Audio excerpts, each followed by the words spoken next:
I'm Ron from Kolleno, your partner for efficiently managing your SuiteBilling invoices. In this tutorial, I will guide you through scheduling a rating run using billing operations in NetSuite. So I will go to Transactions, Billing, Schedule Billing Operations. Here you will enter a name, My Billing Schedule, very original. Here you can enter any description that you want.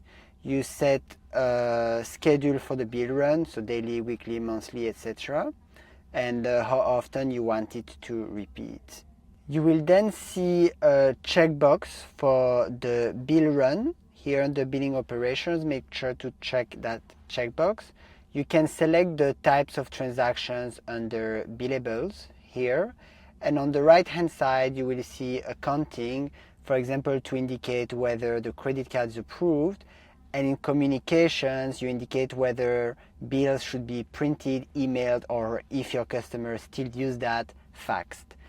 And once you're happy, you just click on save and hit the like button under this video, and I'll see you in the next one.